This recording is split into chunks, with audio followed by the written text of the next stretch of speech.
Hello everyone, कैसे हो आप सब। तो ये है व्लॉग नवरात्रि का सेकंड डे।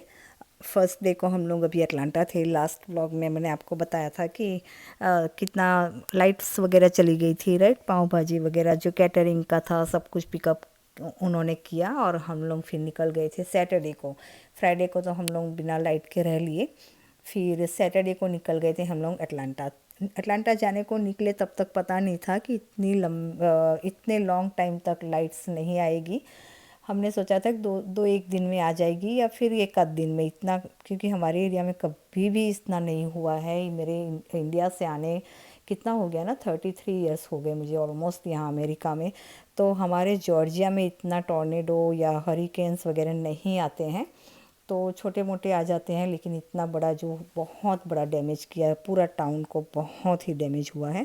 सो एनीवे पता नहीं था, हम लोग निकल गए अटलांटा वैसे भी सैटरडे है, चलो सैटरडे संडे थोड़ा सा आउटिंग भी हो जाएगी। और बिना लाइट के क्या होता था ना, फ़ोन चार्ज करना बहुत दिक्कत हो जाती थी, बार बार गाड़ी में जाके फ़ोन चार्ज करना पड़ता था। और वाईफाई भी बिल्कुल भी बंद था क्योंकि सारी लाइट्स वगैरह नहीं थी। वायर्स भी इतने सारे डाउन चले गए थे। ये हम लोग रिटर्न जब आ रहे हैं एक हफ्ते के बाद, तो आप देख सकते हो हमारे नेबरहुड का ये नज़ारा। आपको बता रही हूँ, हाईवे का भी बताया कि बहुत सारी ट्रीज़ वगैरह गिर गई थी। जो लाइट्स के वायर्स होते हैं सारे रोड पे आ गए थे, पूरे डाउन। बहुत ही ख़राब हालत है। एक पूरे टाउन का एक टूर बताऊंगी, मैंने छोटी छोटी सी वीडियो ली है कहीं जाने जाते आते, तो वो आपको के साथ शेयर करूँगी। बहुत ख़राब हालत थी। तो एनीवे हम लोग सेकंड नवरात्रि को, एक्चुअली थर्सडे को नवरात्रि थी ना, तो थर्सडे नाइट को लाइट्स आ गई थी, तो हम लोग फ्राइडे को निकले थे घर आने के लिए। आते ही मैंने यहाँ पे, नवरात्रि मेरा एक टाइम था, नवरात्रि की हुई थी। सो वही प्याज अनियन के बिना, लहसुन के बिना खाना होता है। तो सब्जी वगैरह सब कुछ अटलांटा से लेके आई हूँ, लेकिन इतनी हिम्मत नहीं थी। आते आते 3 बज गए थे हम लोग को, क्योंकि थोड़ी बहुत ग्रोसरी भी हम लोग करके आ गए कि गए हैं तो थोड़ा बहुत ले आते हैं।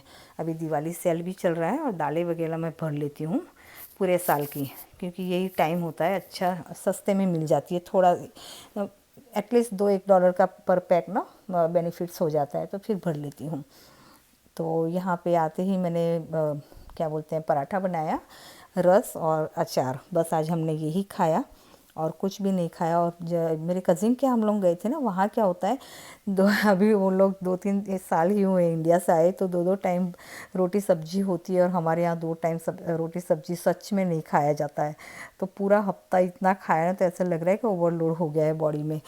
तो बस आते ही हस्बैंड भी बोल रहे थे कि नहीं आज तो कुछ ऐसे ही कुछ बना दे, और तो बस वो बनाया। और फ्रीज की हालत आप देख सकते हो, बहुत ही ज़्यादा नुकसान हुआ है, बहुत ज़्यादा। पूरी जितनी फ्रीज़र की चीज़ें हैं सब फेंकनी पड़ रही हैं। इतना फ्रीज़र नहीं करती हूँ, लेकिन जो बेसिक चीज़ें होती हैं, जिंजर गार्लिक का पेस्ट हो गया, अकेले जिंजर का हो गया, कि जो मैं पीस के रखती हूँ। और स्पेशली अभी कैटरिंग के लिए थोड़े से बड़े बड़े बैच में मैंने पीस के रखे थे कि किस टाइम कौन सा ऑर्डर आ जाए और मुझे हैंडी हो तो ज़्यादा वो सहूलियत होती है। वैसे भी जिंजर गार्लिक का मैं थोड़ा तो रखती हूँ घर के लिए, लेकिन अभी थोड़ा सा ज़्यादा बिग बैच में मैंने रखा था जैसे कहा। तो सारी चीज़ें, ये जो कॉर्न टोटिया है, सारे सॉसेजिस के जितने हैं, ये टोफू मौसमी लाई थी अभी, तो उसको उसने बनाया भी नहीं था। और पूरे का पूरा ऐसा कि ऐसा ही फेंकना, क्योंकि पूरा एक हफ्ता 9 डेज जैसा लाइट नहीं थी, तो ऑब्वियस है ये सारी चीज़ें तो बिगड़ेंगी ही। और मौसमी की दवाइयाँ भी अंदर, लीवर ऑयल कुछ है उसका, और आयरन की दवाई जो फ्रिज में रखी जाती है वो सारी भी फेंकी। अच्छा, ये हमारे ना बैकयार्ड का बेल पेपर्स हैं, ग्रीन थे सारे। तो फ्रिज में मैं ज़्यादातर तो सारी सब्जियां जितनी थी ना, दूध वगैरह सब मैं वहाँ लेके गई थी मेरे कज़िन्स के यहाँ, लेकिन ये कुछ रह गए थे यहाँ पे। तो ये देखिए, ग्रीन में से रेड हो गए बेल पेपर्स, लेकिन बेल पेपर्स अच्छे रहे हैं। लेमन्स भी कुछ अच्छे हैं, इतने ज़्यादा तो नहीं, लेकिन ये थोड़े बहुत अच्छे हैं। और ये सारी जो सब्जियां लेके आई हूँ बस ऐसे कि ऐसे अभी, क्योंकि फ्रिज अभी ऑन तो हो गया था। जितनी चीज़ें थी वो क्या बोलते हैं, बिगड़ तो जाएगी एक हफ्ते में, लेकिन उसको फेंक दिया और फिर से मैंने इसे फ्रिज का अनप्लग कर दिया। पूरी रात मैं इसे ऐसे ही रहने दूंगी और सुबह उठ के इसे क्लीन करूँगी, जो जो भी इसकी स्मेल हो वो भी निकल जाए और मैं अच्छे से साफ़ करके इसे फिर रख छोड़ दूँगी। तो ये देख सकते हो सारी जो चीज़ें हैं ना, बस ऐसी की ऐसी फेंक रही हूँ अभी। और ये मेरे अकेले की स्टोरी नहीं है, बहुत ज़्यादा नुकसान हुआ है। हमारा तो सिर्फ फूड नुकसान हुआ है, लेकिन यहाँ पे कई लोगों के स्टोर, मेरी फ्रेंड एक है, उसके स्टोर यहाँ से लगभग आधा घंटा दूर है उन लोगों का। तो उनका तो ये स्टोरी है कि क्या बोलते हैं, पूरा रूफ उड़ गया। आई थिंक कुछ मुझे लग रहा है पेड़ वगैरह गिरा था, उनके कहने के हिसाब से पूरा रूफ चला गया। और उसमें से इतनी बारिश भी हो रही थी ना, बहुत ज़्यादा बारिश, तो पानी अंदर आ रहा था। तो टेम्पररी उन लोगों ने क्या किया कि वो कुछ सल्यूशन, हम लोग पाटिया बोलते हैं, वो लगवा दिया उन लोगों ने टेम्पररी बुलवा के, क्योंकि ये अभी वर्कर्स भी नहीं मिल रहे, अभी तक नहीं मिल रहे हैं। कई लोगों के स्टोर की ये हालत है ना, तो अभी तक कोई भी ऐसा, कई के घरों पे टूटा है। एक्चुअली मेरे चाची सास जो है ना, उनके घर में के ऊपर भी ट्री गिरा। तो हस्बैंड उसी दिन, जो फ्राइडे था ना, मैं यहाँ कैटरिंग की पाव भाजी बना रही थी और फ्राइडे चले गए थे कि चलो देख के आता हूँ, क्योंकि फ़ोन भी नहीं लग रहे थे, किसी का भी फ़ोन कॉन्टैक्ट्स कोई भी नहीं, वाईफाई वगैरह सब कुछ बंद। तो उन्होंने सोचा कि चलो, क्योंकि हम लोग ना वो मंदिर के ग्रुप में है, तो ग्रुप में किसी ने रखा था कि ज्योति आंटी के यहाँ ये हुआ है। तो हम लोग फिर, फ़ोन तो लग नहीं रहा था, तो हस्बैंड निकल गए, बोले चलो जाके मैं देख के आता हूँ क्या हुआ है। तो हस्बैंड ने 2-3 चक्कर लगाए, 2-3 रास्ते से अलग अलग, लेकिन इतनी सारी ट्रीज़ ने ब्लॉक कर रखा था पूरा रास्ता, कहीं से भी जाने का नहीं हुआ। घूम फिर के वो वापस आए। फिर मैंने मेरी ननद को फ़ोन किया, अटलांटा रहती है मेरी चाची सास की बेटी, उनको फ़ोन किया कि कैसी है चाची, कहाँ है। तो फिर उन्होंने बताया कि नहीं, डोंट वरी भाभी, सब ठीक है। जो मंदिर के उन लोग के आसपास ही बहुत सारे इंडियन हैं, वो किस ले गए हैं आंटी को, तो सी सेफ एटलीस्ट। तो बस ये वाली स्टोरी है कि अभी बहुत ज़्यादा लोगों को है। जैसे मेरी फ्रेंड का मैं बताइए, ये देखिए दही में श्रीखंड का ऑर्डर आया था मेरे पास, तो मैंने थोड़ा थोड़ा दही जमा के मैं रख रही थी, तो ये दही भी बिगड़ गया कि मैं फिर से ये सारे ऑर्डर्स पूरे हो जाए ना, तो फिर मैं श्रीखंड चालू करूँ। तो 50 पाउंड का श्रीखंड का ऑर्डर था नवरात्रि के टाइम पे, थर्ड नवरात्रि के दिन का मुझे ऑर्डर देना था, लेकिन ये सब हुआ तो नवरात्रि भी बंद है अभी, तो गरबा वरबा सब कुछ अभी बंद है, कुछ भी मंदिर सब बंद है, कुछ भी नहीं, सभी जगह बहुत सारा डैमेज है। ये सारी चीज़ें मैं फेंक रही हूँ एज इट इज़। तो हाँ, मैं यही बता रही थी कि फ्रेंड के जो स्टोर टूट गया ना, उस आई मीन जो डैमेज हुआ, उन लोगों ने टेम्पररी फिक्स तो कराया कि एटलीस्ट बारिश ना हो, अंदर ना आए। तो अब बताओ, यहाँ के लोगों ने ऐसा कर दिया कि सबको ये फ़ायदे उठा रहे हैं। बहुत सारे स्टोर में ऐसा हुआ है, जिनका भी ये और अलार्म सिस्टम तो अभी सबको बंद, पता है इन लोगों को कि भाई ये तो अभी चल ही नहीं रहे हैं, लाइट्स नहीं है इस हिसाब से, कैमरा सिस्टम कुछ भी नहीं है। तो आधी रात को बताओ, स्टोर तोड़ के सारी चीज़ें ले गए अंदर से। और 3 से 4 बार ऐसा हुआ है, हर एक स्टोर में जितने लोगों का डैमेज हुआ है, हर एक स्टोर का ऐसा ही सिचुएशन है। तो अब बताओ, हम उनके आगे तो हमारा कुछ भी डैमेज नहीं है, कि भी हमारा तो सिर्फ फूट गया है। लेकिन जिनको ये सिचुएशन से अभी पास होना पड़ रहा है, कितना यार, सच में ऐसा फ़ायदा नहीं उठाना चाहिए किसी का भी। लेकिन इन लोगों को क्या है यार, $5-10 के लिए भी किसी का गला काट दे, ये वाली हालत है इनकी। तो एनीवे, भगवान सबका भला करे। सो लंच लेने के बाद मैं फिर नहाने चली गई, क्योंकि इतनी सारी मैंने क्लीनिंग की ना, पूरी फ्रीज वगैरह की सब चीज़ें निकाली, तो बहुत पसीना हो रहा था। तो फिर मैं नहा ली, और नहा के फिर मंदिर साफ किया है, ये सेकंड डे नवरात्रि का। और अभी मेरा प्रसाद वसाद कुछ भी नहीं बना है, क्योंकि अब एक ये आई थिंक कुछ मुझे लग रहा है 6-6:30 बजे का टाइम होगा जब मैं मंदिर साफ़ कर रही हूँ। सो मंदिर साफ़ करके मैं पूजा करूँगी, और उसके बाद फिर आगे देखती हूँ, कुछ प्रसाद अगर हो सका तो आज, अथवा तो फिर कल बनाऊंगी। लेकिन नहीं बना पाई थी आज के दिन में, और कल भी नहीं बना पाई। मैं अभी आगे आपके आगे बताती हूँ, क्योंकि मेरे फ्रीज़ ने इतना बिज़ी कर दिया।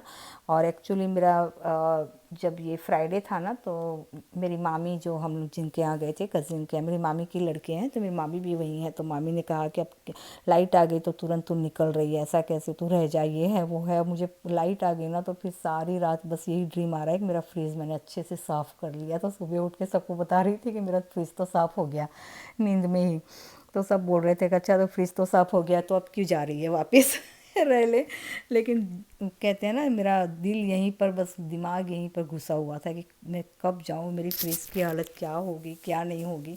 अगर यहीं के यहीं होती तो टाइम टू टाइम वो क्लीन हो जाता, सब कुछ निकल जाता। लेकिन अब 1 हफ्ते से पूरा बंद था। और ये देखिए वेजिटेबल्स की क्या हालत हो रखी है, दूधी वगैरह सब कुछ आधी आधी बिगड़ गई, क्योंकि पानी वगैरह कुछ भी दिया नहीं जा रहा था। हम लोग वहाँ थे तो बेल पेपर्स भी कुछ आधे बिगड़ रखे हैं, कुछ अच्छे निकले हैं, इस तरह से हैं, लेकिन हस्बैंड पूरा तोड़ के लेके आए हैं, लेकिन काफ़ी हद तक अच्छे हैं। मिर्ची काफ़ी सारी निकली है। और अंदर का फ्रिज मैंने साफ़ किया, और ये बाहर का भी मैंने डिफ्रॉस्ट कर दिया था। और जो क्रैनबेरी में पता है आपको, एक बार लास्ट ईयर ही आई थिंक, ऑलमोस्ट ईयर होने को आ गया, पोटेशियम हाई था तो मैं एक क्रैनबेरी लेके आई थी, क्योंकि उसमें थोड़ा सा पोटेशियम लो रहता है, तो मैं यूज़ करने के लिए फ्रोज़न किया था, तो वो सारा मेल्ट होके इसमें इस तरह से बिगड़ गया। ये सारी चीज़ें देख लो, चीज़ है ये डिफरेंट डिफरेंट टाइप की, फेटा चीज़ है, ये सेडर चीज़ है, मैक्सिकन ब्लेंड है, ये सारी चीज़ें। और ये तुअर हो गया, ये सारी जो फ्रोज़न पैकेट्स हैं ना, वो सब कुछ मैं बस सब कुछ ये फेंका। और उसके बाद यहाँ पे मैं जो बैकयार्ड से दूधी आई थी, फ्रेश दूधी की सब्ज़ी बनाऊँगी। और नवरात्रि है तो बिना प्याज और लहसुन के। और केला ले लिया था ब्रेकफास्ट में मैंने यहाँ पे। तो आज सिंपल सी रोटी और सब्ज़ी बन रही है अभी लंच में। सो आप लोग पूछते हो क्या खाया लंच में, तो हाँ, कल मैंने जो खाया वो बता दिया है। रोटी, अचार और रस लिया था, आम का जो कैन होता है ना, वो तोड़ा था अभी, तो क्योंकि अभी फ्रेश तो अब नहीं मिलेंगे मैंगो कुछ भी, तो मैंगो रस के आते हैं कैन, वही ओपन कर दिया था। और यहाँ और ये सॉसेस के जितने बॉटल्स थे ना, मैं रीयूज़ करती हूँ, तो इसको मैंने रात भर भिगो के रखा था, सो जिसके ये स्टिकर निकल जाए और ग्लू अच्छे से साफ़ हो जाए, तो मैं रीयूज़ कर सकूँ इसे, कोई भी हो अचार भरने में। यहाँ तक के मसाले भी मैं इसी में भरती हूँ, क्योंकि एयर टाइट मुझे अच्छे लगते हैं इस तरह के glass bottle instead of plastic के। और अभी तो मैं प्लास्टिक के भी सेव करके रख रही हूँ, क्योंकि कैटरिंग का स्टार्ट किया ना, तो चटनियाँ वगैरह देने में काम आ जाता है, तो सब कुछ वो भी मैं धो धो के बहुत सारे, मैं आपको बताऊँ घर तो इतने सारे कंटेनर मैंने जमा करके रखे हैं, बस पूरा स्टोरेज बना दिया जैसे घर को, ऐसा लग रहा है। लेकिन एनीवे ये भी ज़रूरी है मेरे लिए अभी तो बस ये स्टिकर निकालने में काफ़ी थोड़ा सा टाइम तो लगता ही है, लेकिन एटलीस्ट भिगो के रख दिया था ना, तो हो गया। तो बस यहाँ पे ये सारे काम हैं, और स्टिकर वगैरह निकाल के इसको मैं वॉशर कर दूँगी, तो डिश वॉशर में अच्छे से साफ़ हो जाते हैं, स्मेल भी नहीं आती है। सच बताऊँ, प्लास्टिक के जो होते हैं, ग्लास कंटेनर होते हैं, ये बहुत अच्छे से साफ़ होते हैं। इसमें हाथ से साफ़ करते हैं तो कई बार होता है कि स्मेल आ जाती है। और ये डिस्पेंसर भी खाली हो गया था डिश लिक्विड का, वो भी मैं यहाँ रिफ़िल कर दूँगी। तो बस साथ ही साथ ये सारे काम हो रहे हैं। और जैसे मैंने कहा कि थैंक गॉड हम लोग का इतना डैमेज नहीं हुआ है घर वगैरह। हमारे ट्रीज़ भी बहुत दूर है घर से, तो इतना कोई गिरा भी नहीं है हमारे, कोई डैमेज रूफ वगैरह या कोई लीकिंग कुछ भी नहीं है। बस ये लाइट्स नहीं थी और फ्रीज़र की जो डैमेज है वही है, फूड डैमेज, दैट्स इट। सो यहाँ पे ना इंश्योरेंस कवर करते हैं ये सारी चीज़ें, लेकिन वही होता है कि अगर क्लेम करो इंश्योरेंस पे तो फिर वही हफ्ता उसका हाई आ जाता है, मीन्स प्रीमियम हाई हो जाता है, तो one and other same thing आ जाएगा। सो पता नहीं क्या करते हैं, बाप बेटी दोनों डिसाइड करेंगे कि क्या करना है, देखते हैं अभी इंश्योरेंस में क्लेम करें या फिर जाने दें। सो बस यहाँ पे हम लोगों का लंच है, रोटी एंड सब्जी। मिलते हैं नेक्स्ट व्लॉग में, until then take care and bye bye.